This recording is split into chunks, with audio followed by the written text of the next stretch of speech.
Hey, this is Pastor Curry, pastor of the Ye Zion Fair Baptist Church, Wilmington's most exciting church, the church that love ya and ain't a thing you can do about it. Today with Coffee with Curry, I'm excited. I have invited one of my dear friends, an elder of our community, and I've been complaining and concerned and sending up a lot of letters about this whole busing system, and it's creating a lot of problems for our children. So what I decided to do was to call in the person who I didn't pay any attention to when she was doing all of her talking about deseg and things of that nature, just to have a conversation and show you the respect that I have for the elders of our community who really have made an impact. Guess who's here today? Bebe Coker. It's going to be on live and popping rather. Call somebody real quickly. Tell them Coffee with Curry is on, and let's get after it.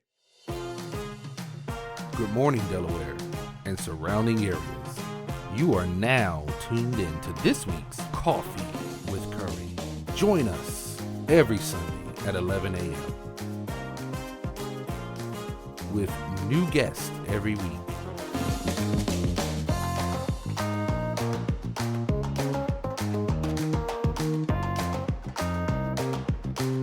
So grab your cup of coffee and join us on Coffee with Curry.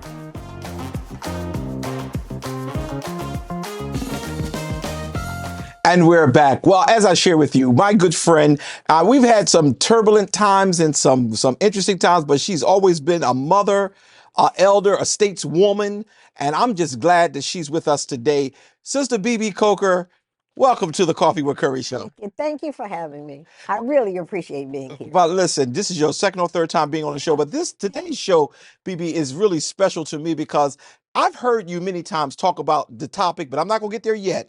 But I've heard you talk many times about it, and I just said, BB, just let that go. Let that go. That's a has been. Yes, But you now, did. all of a sudden, it is just floods and floods of calls. So today, we're gonna really talk about DSEG. We're gonna talk about busing and some of the history behind it. Okay. Because I have a great respect for you. You have done some amazing things. But before we get started with all of that conversation, first, as I always ask, how are Julie and Joan? You mean the best three daughters in the world? No, they're fine. They really are. Joan's practice is growing, and they're getting ready to do a new thing now that I don't think I'm at the liberty to discuss. But she is really the girl is good. Yeah. She's good. I don't tell her that all the time, Yeah. but she's good. Yeah. And Laurie has retired from the Center for Disease Control in Atlanta, but now she's working really leading a nursing home kind of thing to learn the business so that when they come back to Delaware, she wants to start her own. Excellent. That kind of thing. So you have to learn that. And of course, she is a nurse. And Julie left Philadelphia and is now running the San Diego Department of Conventions, Hotels, or whatever. Wow. Loves it. Yes. And everybody said, oh, baby, it's a job and everything. No, I have to tell you the truth. Julie has always, I mean, always, Pastor Curry, Julie has always loved the zoo. San Diego has the largest zoo in the country. Right. That girl can tell you every animal that's in there, Wow. where they're located, and the whole 9 yards. She goes every weekend. Oh, wow. Loves it. Loves it. Well, I tell you, very few people can testify. But those of you who are watching, I need you to understand, she has, as a mother, she has 100% success rate with her daughters. All of them are doing very well. Yeah. I had the golden opportunity to meet them, and it's interesting as you say your daughter, Judy is The baby. yeah, she's the one who's doing all. I was in Philadelphia when I met her for the first time. When the Qs were having a big convention, she walked in the room and it just created all kind of havoc. But I can go no further than that. And she told me who she was because she Yeah. said I heard I was from Delaware, and when she said she was your daughter, I said no, can't be. And she was so proud to be a daughter of Bebe Coker, Coker rather. And then it's the same with Joan, who's doing a phenomenal job, ear, nose, and throat, and she's too expensive for me to go to her, but and I have serious allergy issues. But when she lower her rates a little bit, I'll be able to get over That's so to her. funny. But it's just wonderful, and even Laura doing very well. So Yeah. thank you so much, BB. How are you doing? Fine. If I complained, I think lightning would strike. Because a lot of times, don't laugh, but sometimes I want to just say when somebody calls me, you know what, I really don't feel that well today, or my legs hurt, or my knee hurt, but I can't tell that lie. I am I'm not kidding. I ain't got an ache or a pain. I'm fine. I saw you in Wawa the other day, Yes. taking care of people younger than you because they couldn't get around. You are such a missionary. I mean, seriously, by nature. I know you Oh, belong to one of the sturdy churches in the city, but you are such a mission. When I saw you in Wawa, and that's what really reminded me. I better yeah, call you to deal with this issue with me. You was there trying to get the lady something to eat. She had been in a hospital all day yeah. long. What a great prayer. Baby, that's why you're gonna live to be 200 years old. Oh, please. The kids would have a fit. The kids would have a fit. Why? Because you're gonna. Oh no, I'll leave that alone. I know it. That's But that's just awesome, BB. I am. Are there any special projects? Because you're always working on something. You're always in a play. You're always doing something. But are there any special projects you're doing before we get into the other parts of that well, I'm talking right about? now, the biggest special project is uh, I'm teaching or facilitating, I should say, a class on legalized racism at the University of Delaware, Okay. Lifelong Learning Center. Love it. I love it. And if you had told me at my age that I would be talking to a classroom majority elder white persons and a few of us, I would have said, "Nah, you don't know what you're talking about." Mm. But that is what has happened. This is my third class. Now they've asked me to do a part two, which would bring the legalized racism up to when they started removing laws and Wow. moving into the civil rights era. Yeah. So I'm kind of looking forward to that. But I just want to make sure that people understand that racism has a legal history Hmm. and a social history, a Yes. legal history that transformed into To a a social social, right. history. Hmm. Yeah. Wow, baby, you have such a wealth of knowledge. Oh, And some people say people are never appreciated in their time. wow. Because I remember when, well, I wasn't here, but I've heard you many times talk about when you were going through the DSEG. There was a lot of issues y'all were dealing with. Yeah. It wasn't just DSEG; it was other issues, and a lot of times you were really criticized for taking certain positions. Yeah. But today we got to stand back and say, BB, you were a giant, and you really, Wow. really, Mm. and you've helped people to get to higher positions who were a part of the Right. struggle with you Yeah. as well. 'Cause I know Jim Baker was a part of Yeah. the Well, Jim group that was you were. very, it Yeah. was key. It was only about, quite honestly, it was about 7 or 8 of us, just plain ordinary people. Jim at that time was with the Vista Volunteer. Uh-huh. Then he went into city council and all that kind of stuff. And of course, only 3-time mayor that we've ever had. But um, our concern was nothing, nothing intellectually earth shattering. Ours was just a basic concern that the housing laws were not open. We were still fighting to get that done. Mm-hmm. And at that time, Senator Holloway was living and was fighting with us. Mm-hmm. At that time, the person that is the president of the United States was working with us to get the housing laws open. Okay. I think Joe was he was in the Senate or something, state Senate or whatever at Uh-huh. that time. And then people really did not understand what we were doing. And everybody seems to have thought that if we were to so called desegregate schools, Mm-hmm. uh, that everything would be okay. What they didn't realize is that schools by law were not segregated, Okay. housing was. Okay. Schools, you went to the schools in the area in which you lived. Right. Duh. Right. Okay. So nobody stopped to look at what we were doing at PS and Harlan and Burnett and Bancroft. And nobody stopped to look at those scores and grades and where kids were going and number of college graduates and the few, what do you call it, detention things we had. What do you call it when you kick them out of school for misbehavior? Suspension. You could Expelled. count on one hand Yeah. in a year Mm-hmm. because the teachers that were there weren't tolerating that behavior, and you weren't going to go home and sit. You might you could misbehave, but I know for a fact at PS you went to a room that had an aide and you did your Detention room. homework. Detention room. On Yeah. just sitting there Yeah. watching television. Right. Right. So, I just think that sometimes when we allow ourselves to be defined by trends and what we think is going on, rather than to look at what is the definition of school, what's needed by our children, what are we getting and what are we not getting? I'm not saying we didn't need a new fence around the playground at Harlan. We were working for that. Mm-hmm. I recognize that. I ain't crazy. Mm-hmm. But by the same token, learning was going on. Yes. And the last I checked, Pastor Chris, learning is what's supposed to go on in a school. That's primary. Yeah. Yeah. Yeah. And but many people were feeling like, no, if my child is not in the schools with the majority or the white students, then my child was missing out. Come on. And it just was not the issue.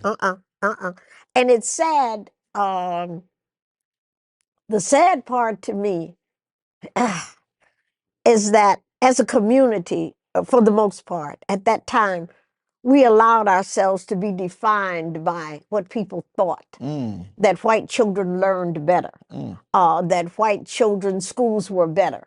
Okay, I'm not going to say that there were not resources that we should have had in our Right. schools There that you we go. didn't have. Yes. But in terms of teaching and learning, we had teachers that knew the child, knew how the child learned, and therefore could teach the child. When you don't know a child, how the child learns, how are you going to teach them? Right.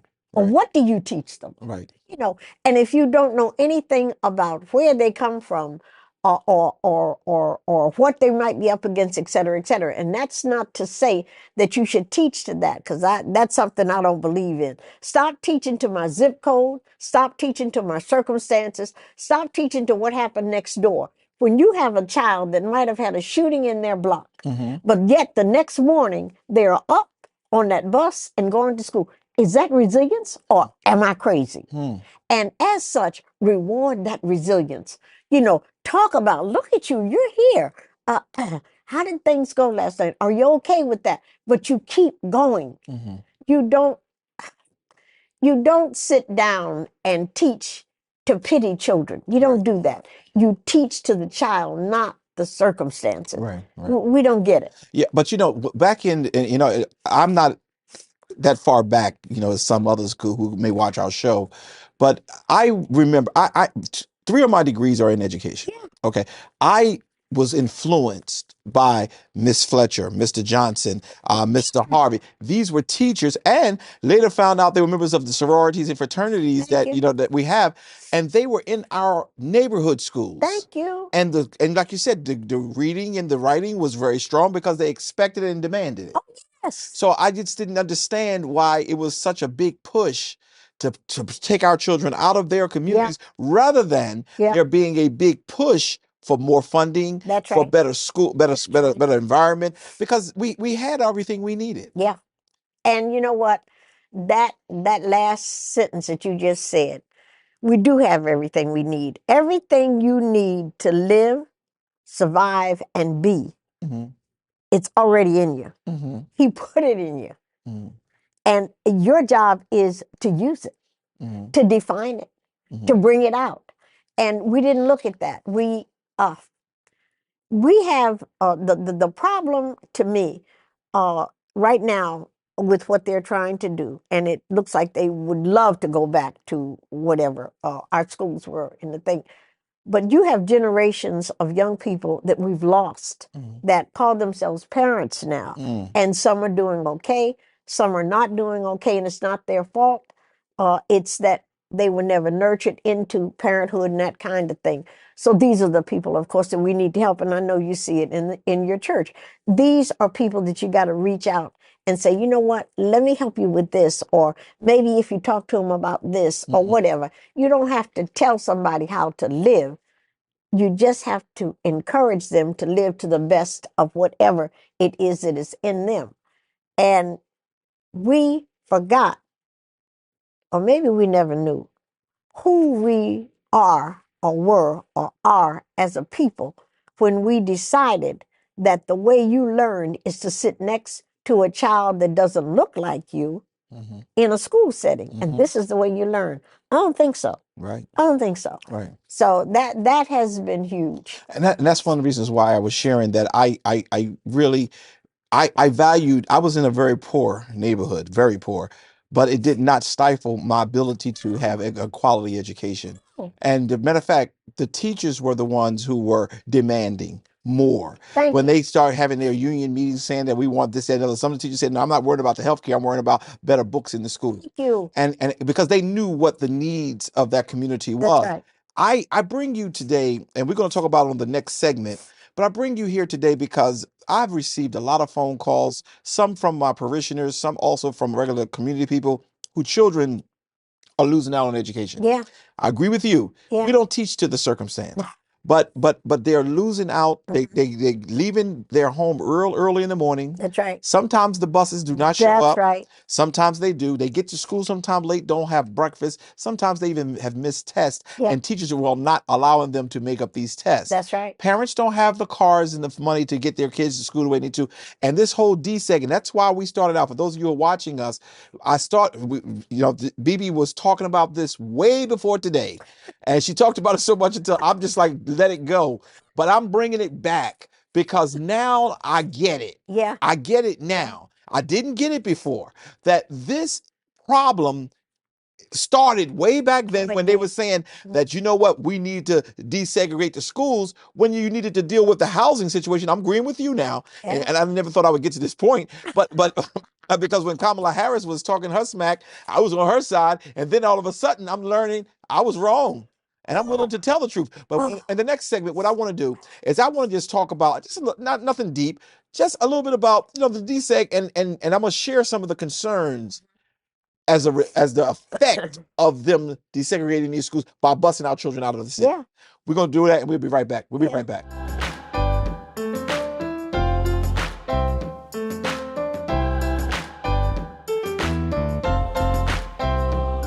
Tune in at 8 a.m. every Sunday for our worship services. Join us at 9 a.m. on YouTube and Facebook Live by typing E Zion Fair Baptist Church.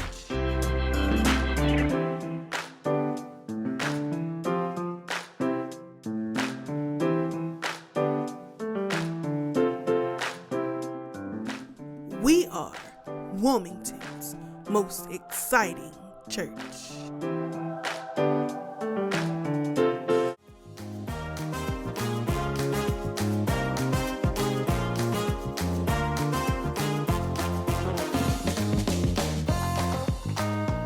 And we're back. We're having this wonderful conversation. I have my good friend and like a mother. I mean, I was telling Bibi before we came on the air that her home was the home where all the children were raised. You'd be surprised how many our senators and all the other folks who came up under Bibi and her children, and the hand of Bibi was upon them.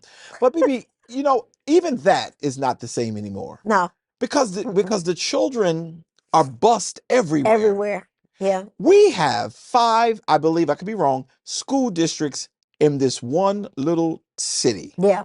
Yeah. Yeah. Red Clay, Brandywine, Christina, Votech. Okay, and Votech is in and of itself.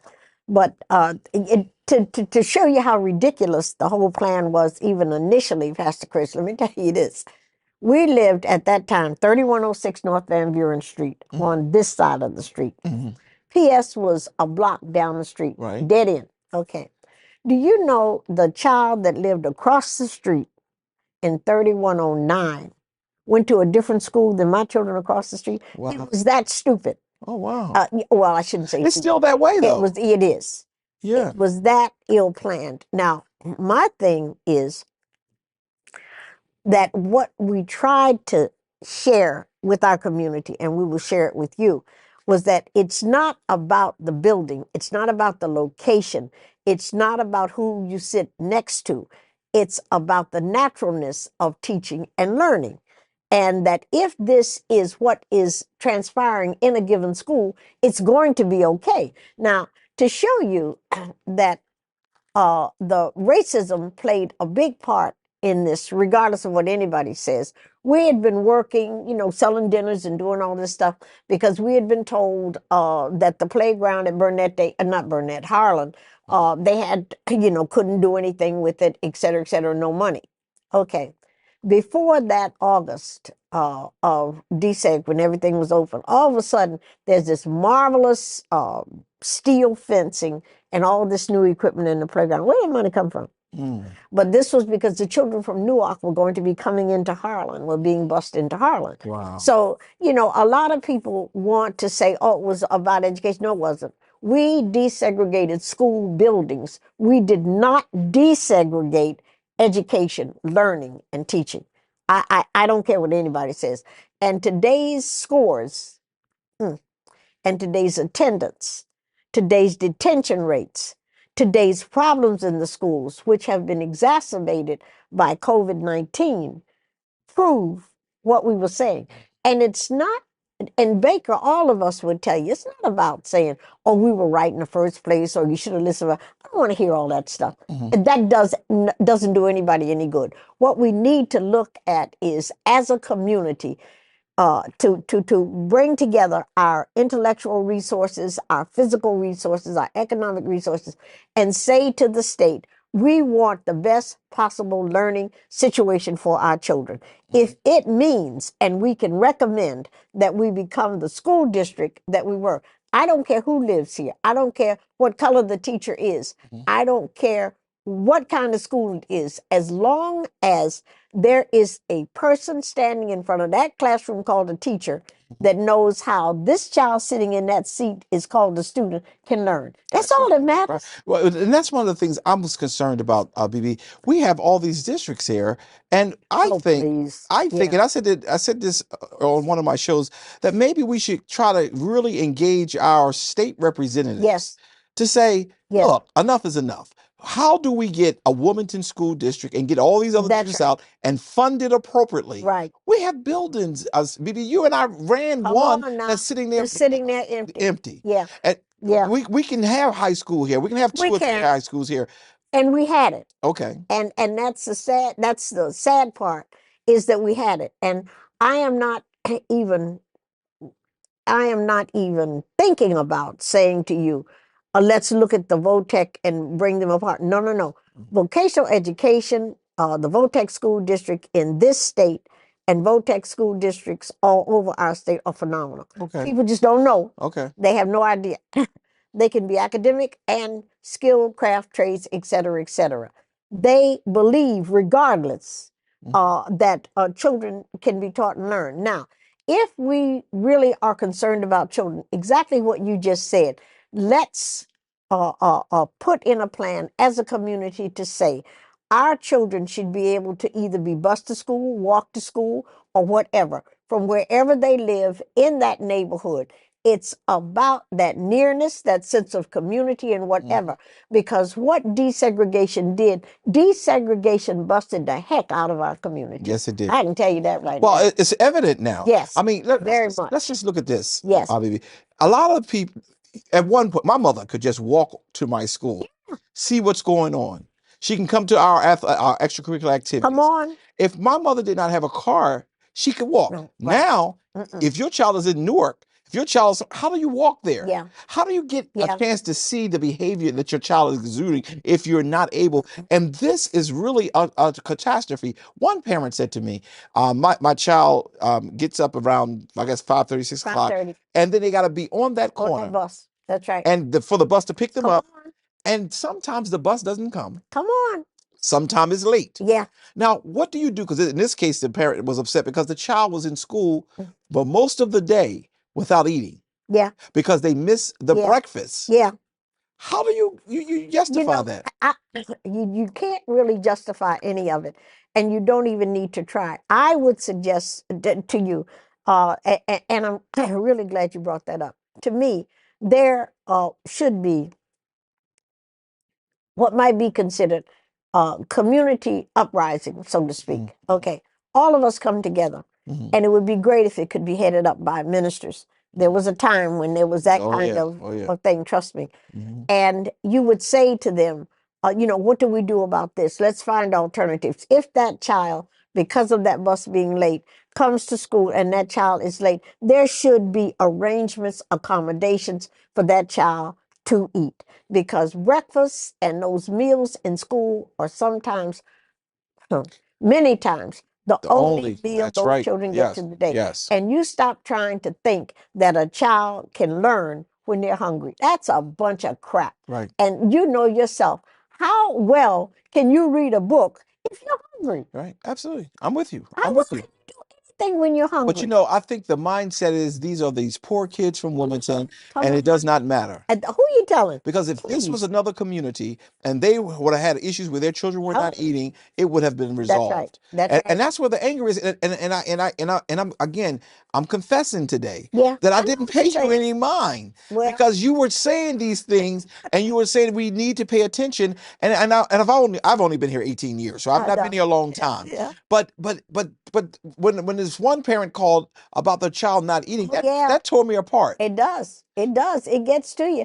And and what you're saying, um, you have a right to say it because you know that it's heartbreaking when a child says to you, I'm hungry. Yes, I can't even fathom it, right. because I've never had to experience it as a child, Hmm. and I've never seen my children hungry. Now, if they come in the house when they were younger and something like, oh, mom, such and such, it's because the tacos ran out or the McDonald's, no McDonald's money or something like that. But they weren't hungry because of a deliberate, you can't eat breakfast, you're late for Right. school, Absolutely. and you know that there's Yes. nothing at home. There's a difference. Yes. And I'm not asking anybody, any school district, any state department of education to do anything that's over and above reasonable and humane. I'm Right. not asking that. Yeah. What you just said, to me, it makes no sense that a state this size has not made arrangements for the children who, not of their own volition, need food and don't have it. Absolutely. The food should go home with them on the weekends, even. And in some few instances, it does. Right. But there are, like you're saying, there are too many instances when they are late, the bus is late, and they will say, well, no, you got this in school and you got this schedule. Ain't that much school schedule in the world. Right. Well, especially when it ain't their fault that the That's bus right. is late. Yeah. Something got stuck on 95. Yeah. I remember we were at Moyer together and we were running Moyer Academy and the grades were doing better. We started Yeah. out, it was horrible. That's why we had to take it over. Yeah. But it was getting better and it seemed like there was an interruption. A political interruption. I Yeah. don't want to get into that too much, but the political interruption, like, okay, you know what, they're getting better. Let's cut this off at Yeah. the shoulder. But now I'm seeing a building, and hats off to Theo Gregory who did build the building over there. We give him credit for that. But the building is going to waste. Yeah, it is. And why can't we? And I'm gonna keep saying this, and I'm gonna start talking to our senator, Yeah. our state senator, Yeah. as well as to the state representative. And I know once I tell Sherry, she'll jump on it pretty good because Oh, she jumped yeah. on stuff quickly. Yeah. But we have to do something about putting legislation in where Wilmington can have its own education or its own district. Because Yeah. again, now, baby, I know It's a that court thing. it, Trust me. I hear you, And but but what you're saying is right and it's possible. And we can write, it doesn't have to be this long. It's a matter of the legislation being put in to say what we want and why. And the reasons why would have to be those tangible, physical, and otherwise, the actually more physical reasons in terms of teaching and learning, in terms of getting on a bus, in terms of transportation and that kind of stuff. But it can be done. I don't have any problems with what you're saying. But like you think about this, what you said about Moria, just suppose that Moria could be given to that Boys and Girls Club in the back of us. You remember that in the back yeah, of that building? yes, They don't have nearly the room that's in that school. yeah, And they do all kinds of stuff for those kids in that area. They yeah, can't get the building. They can't afford it right. as a nonprofit group, but it should be given to them. We got a building down here on Bradford, not Bradford, over here in South Bridge, the Palmer School, the old building. It's Yeah. just going to waste. To waste. And the sad part is when you think about it, and we can get together and talk about this at very early on, if you don't mind. There are so many things. That's an excellent point, because just suppose Delaware State or Del Tech put a branch over there. Hmm. And I'm not saying that because of children more, but I'm thinking about those parents Hmm. who didn't even think about getting through 8th grade, They don't know how to help their children stay in school. That's good. And if that school was there that they could walk to a class that would help them with what? Family relationships, parenting skills, math, build up the math, build up their reading, build up their English, build up their history, build up whatever sciences, whatever else you would need.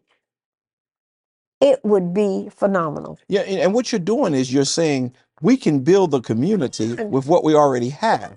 You're saying we got a building here. We can use life skills. We can Yes. teach life skills and give them an opportunity instead of just letting it go to waste. Thank you. And we have several buildings like that that's around. Sometimes I think that maybe we are spending too much time trying to increase our population when we really should be trying to increase the quality of living, not just for a certain segment, Thank you. but for the community at large. Yes. Southbridge has one of the richest histories and It cultures does. Yes, it in the does. country, and sometimes I'm grieved because I see things and people just allow it. Yeah. There is no way. Palmer was one of the best. I think it's a Christina school. It was one of those best schools in Chris, and they closed it. Yeah. That would not have. If I had the kind of influence I would love to have, you don't close that school that is performing, and it's a neighborhood school. And the thing of it is, as a neighborhood school, when you really think about it, just think. Right now, suppose there were a Palmer Community School, which allowed for, like we're saying, adult education. Yes, add on. And there were at least 3 days a week that children could go there to get help with homework and reading and bringing them up to par or bringing them up and that kind of thing. But what we need to look at and what we need to recognize, not accept, just recognize that there are actions taken in our community and in other communities deliberately to minimize the quality of learning, employment, housing, sense of community that our people that look like us, will get. I can tell you that right now. People don't think about this, and we didn't write the book, but you think about Tulsa, Oklahoma, everybody talks about that Black Wall Street. If you really read all the content and all the records and look at the connections chronologically, they did not burn that city until the Jewish people started trying to work with the Black people in the banking part and in the hospital. Wow. And somebody was saying, oh, we can't let the Jewish people and African Americans get together. That's a lot. But people don't think about things like that. I guess my thing is I do, and I will look for it. If I don't find it, I'm happy. But I can't ignore stuff. That's it. Because I grew up like that. That's right. And even the class that you're teaching at the University of Delaware, which is really powerful, you've really kind of given some of that. Now, we're going to take a quick commercial break and we're going to come back. And I just want to continue to talk about this because this is weighing heavy on me. So you're my psychologist today, and I'm allowing you to really just help me get through this because I just don't want to see another generation lost. No. And we have lost one or two, but we really don't want to see the generation continue to lost. Two. We're going to take a commercial break. We'll be right back. Back. As the 1970s progressed, friction was clearly building between the ideals of the civil rights movement and the reality of race relations in America. This was especially obvious when it came to education. The Supreme Court had outlawed school segregation back in 1954. But 2 decades later, many children, Black and white, still attended segregated schools because they still lived in segregated neighborhoods. And the reality was that most white neighborhoods were wealthier, which meant better funded classrooms. The main thrust behind African-American interests desegregating white schools was a desire for access to quality education. But it wasn't just a desire to have, a black body sitting next to a white body. They understood that dollars and cents followed white children into white schools. Boston was one of many cities where white schools and black schools were not only separate, they were deeply unequal. we have these predominantly black schools that are just not on par with white schools. They don't have the resources, financial or otherwise. Schools are crowded, teachers are leaving, there are lots of children in a room. So it's just not the same experience that white students across the city of Boston are having. For years, activists had been pushing to make education more equal for all of Boston's children. The quality of education, the excellence in courses, the excellence in teachers, the excellence in what the kid has gained at the end of 12 years is missing. The quality education means integration education. Finally, in 1974, a federal judge ordered a compulsory busing program to send black students to predominantly white schools and vice versa. It set off a firestorm in the working-class neighborhood of South Boston.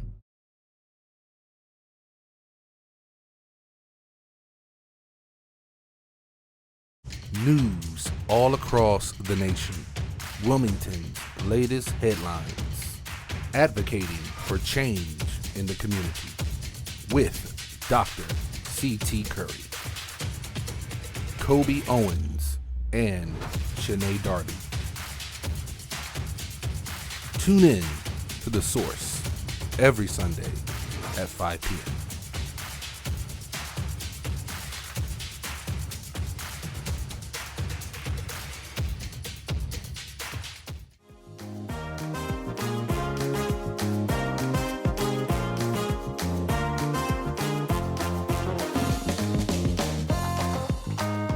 And we're back. Well, look, I'm enjoying this conversation right now.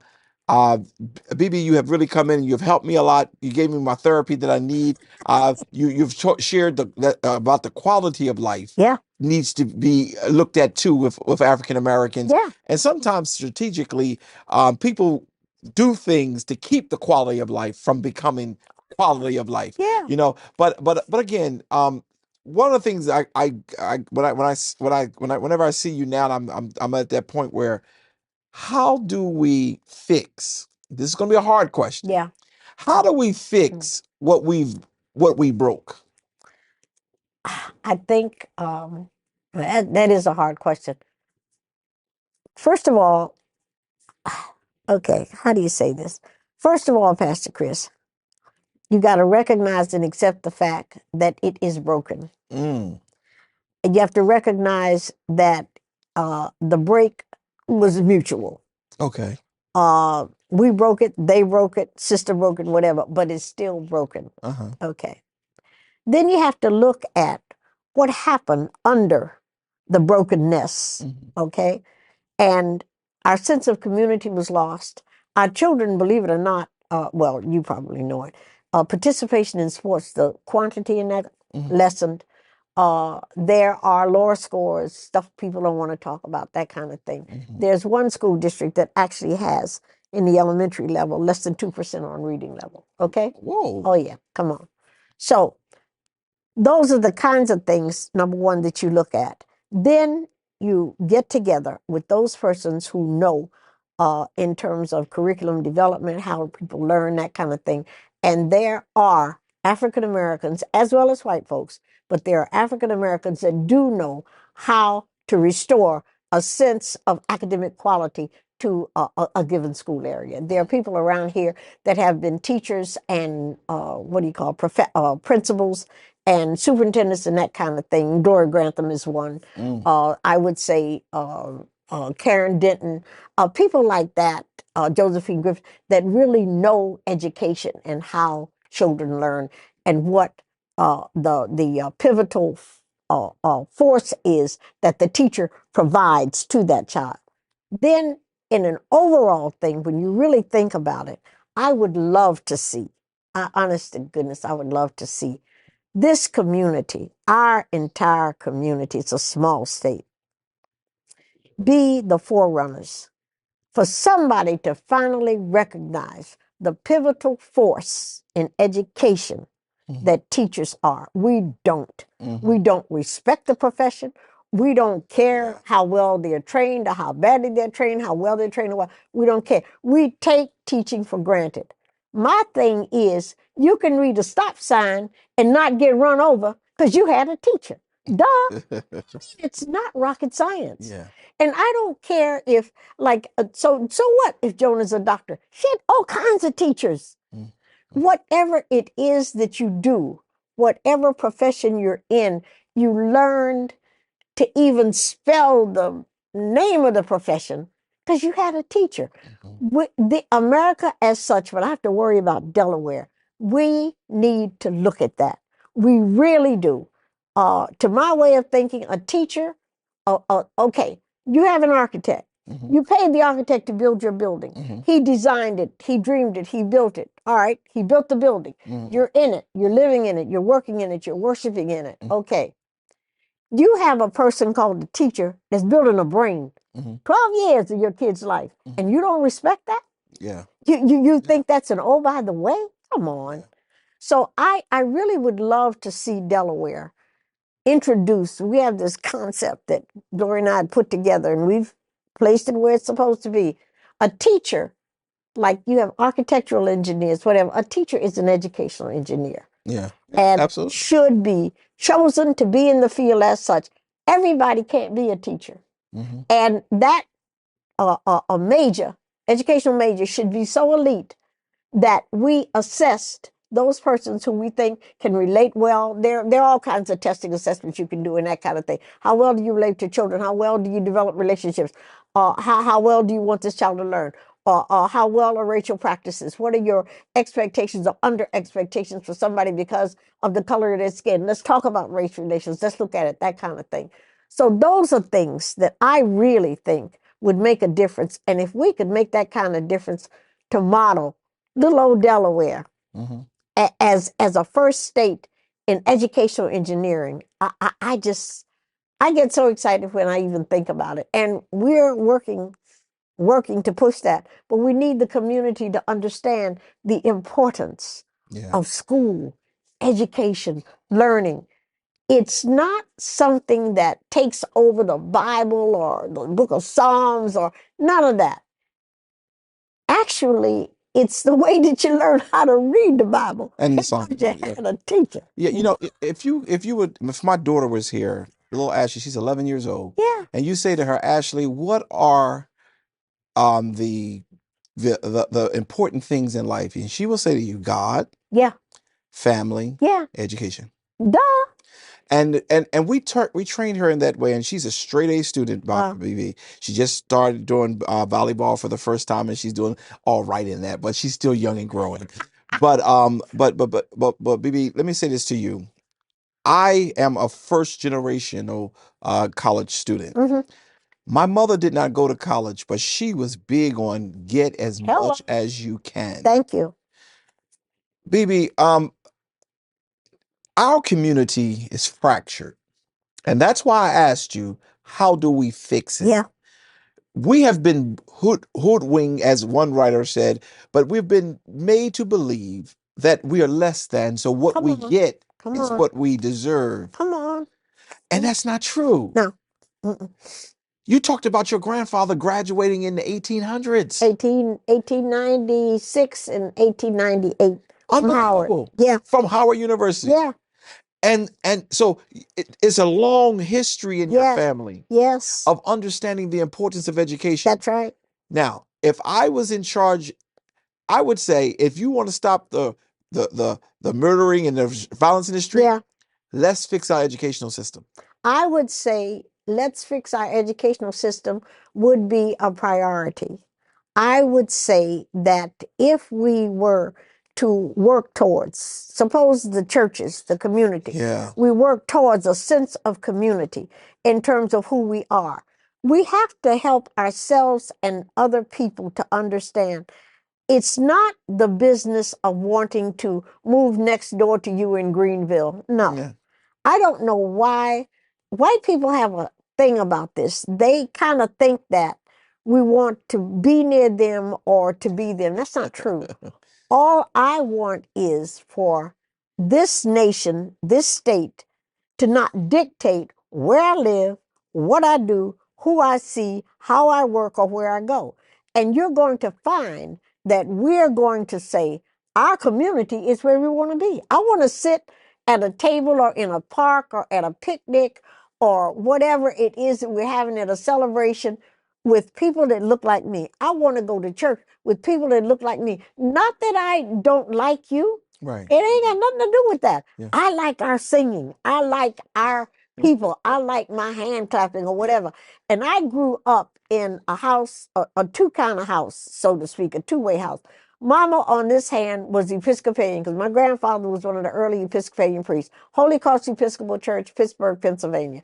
My dad was one of the migrant families that, according to history, they moved to West. You remember? Well, you don't remember, but in history, excuse me, there was this big push to move west, not just north.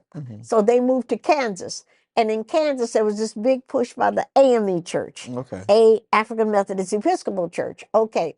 So Dad, of course, went to Wilberforce, which was one of the first things. Yes. The funny thing is that Wilberforce College was started by a man from England that never set foot on that campus. His last name was Wilberforce, and he was from England. Okay. But this was the AME school. So I guess what I'm saying is that we need to get back to that sense of community, of enjoying each other, enjoying other people, and being with our own culture, just like Spanish people in their neighborhoods, Irish people in their neighborhoods, whatever. That doesn't mean that I'm racially against you or that kind of thing. That's important. Yeah. I like me. Right. And you know, and you have a right, and not only you're right, but there is a reason to like you.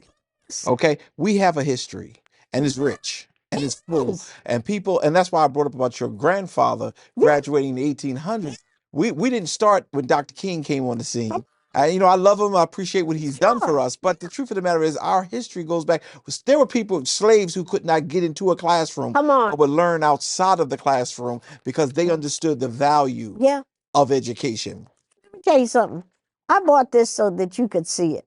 This man's name, I can hardly pronounce it. His name is Norbert Rillieu. Okay. The reason it's a French last name is because he's one of the New Orleans Africans. Okay. 1806 to 1894. Where was that thing? This man was a slave scientist. Wow. They used to talk about. Ernest Just. My frat brother. Yeah. Okay. 1883 to 1941. Okay, Garrett Morgan. Yeah. The doggone stop sign.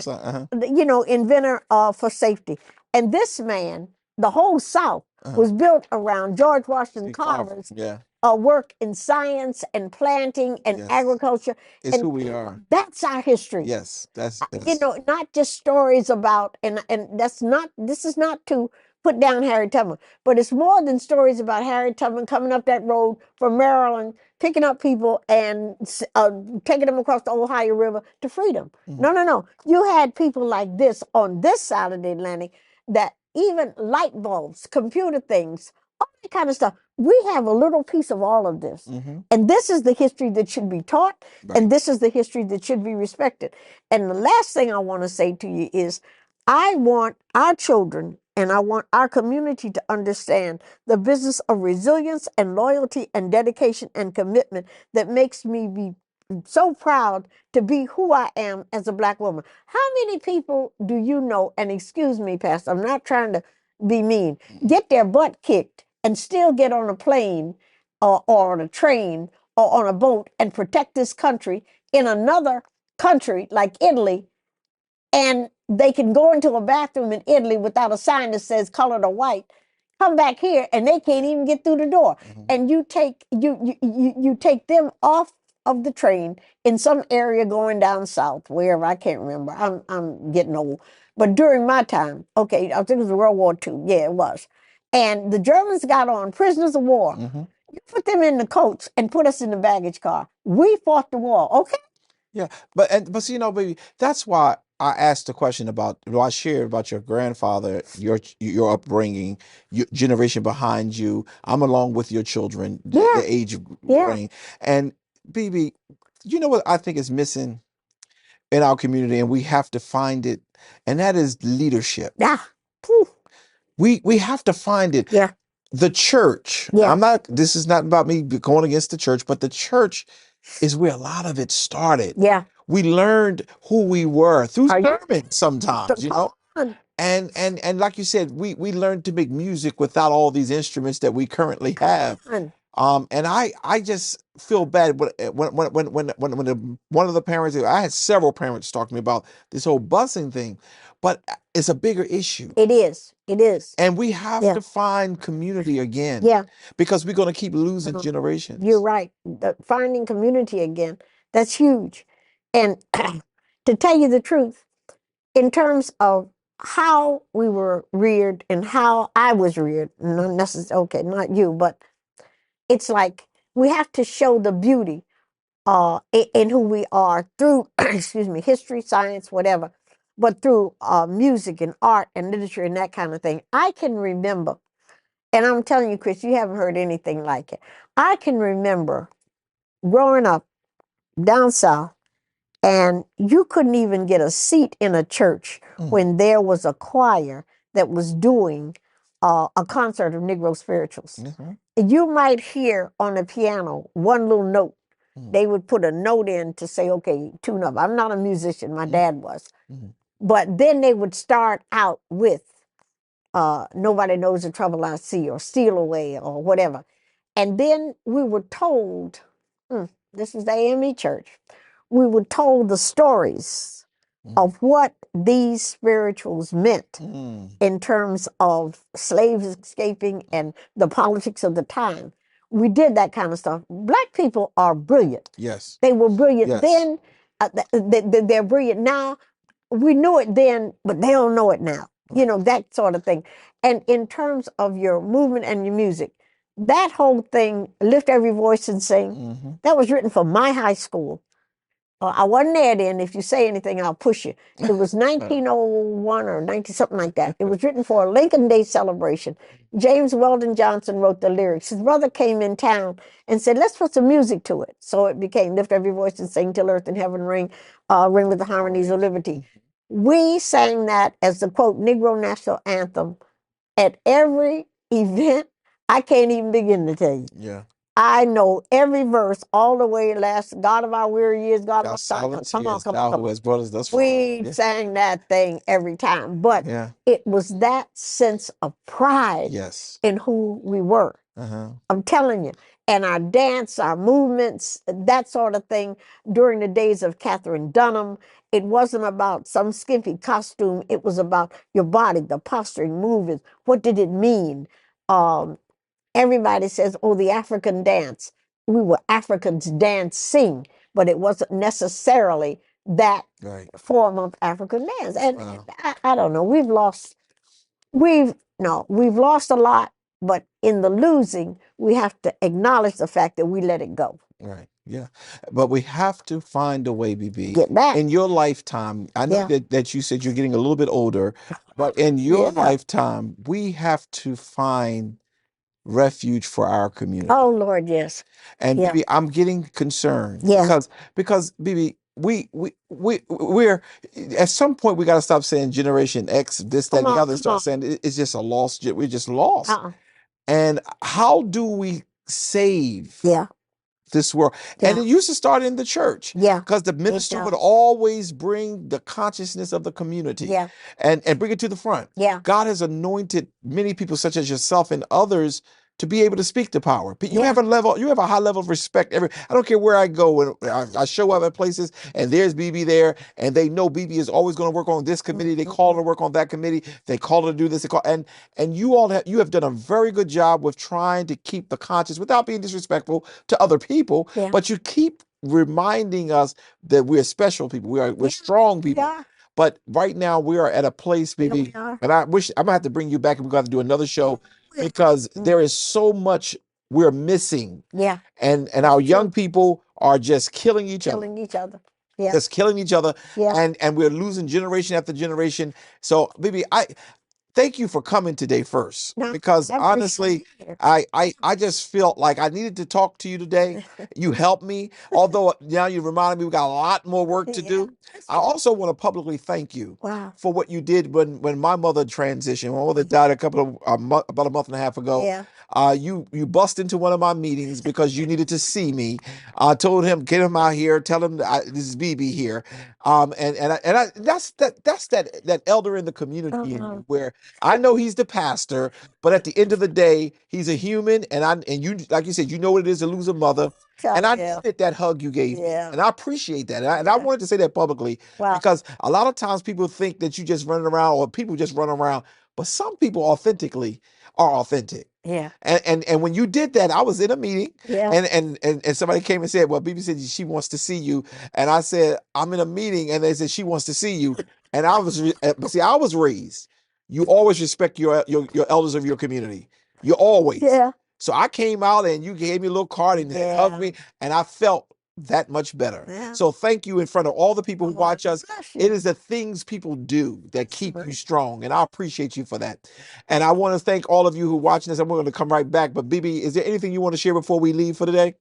No, I just think that the ideas that we talked about, if we can kind of gather ourselves together to really work on them, I would appreciate it, and I'd be happy. I'm really happy to help. And if there's any way we can do, we can even start. And sometimes when people see something tangibly done, that helps a lot. So maybe we could start with that school, getting that school, and getting people to understand Southridge and otherwise Newcastle, whatever, how vital Yes. we can be to each other. We got to help each other. Absolutely. Got to help each Listen, other. if you're watching us today, and we're talking about some Yeah. of even the facilities that we have in our community, we're asking for, help, but not just a high school in the city of Right. Wilmington, but there's some learning for those who may not have gotten no degrees. There's some behavior modification things, and people talked about those things today, because at the end of the day, in order for us to have a healthy community, Yeah. we need to be able to have things that will augment our community. That's right. So you can call the church at 302-652-9114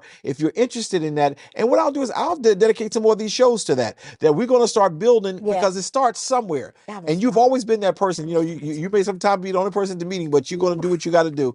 So we'll be right back. When you think about education, this is a broken system.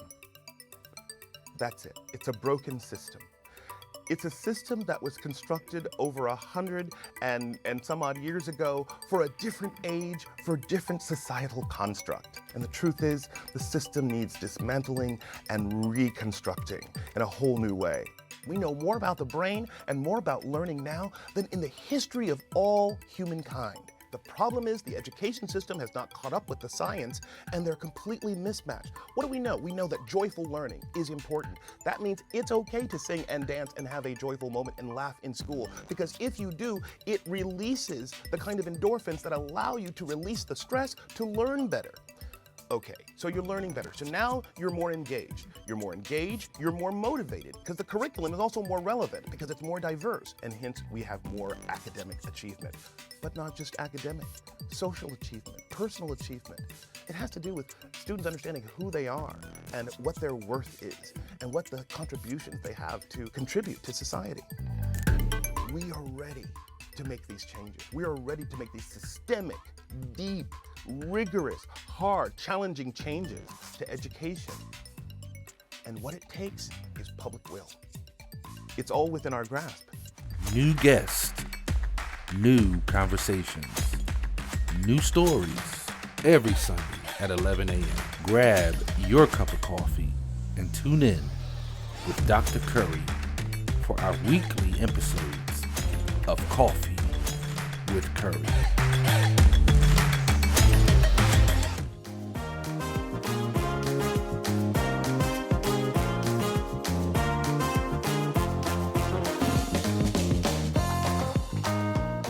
And we're back. Well, first, I want to thank Sister Coker, who would come in and she just always gives me energy. And I appreciate the conversation that she has. She really longed for our community to come together. There are times she said, you know, Pastor Chris, sometimes she called me Chris, sometimes she called me Pastor Curry. She called me all kind of things, but it's all right because, you know, at the end of the day, her heart is right.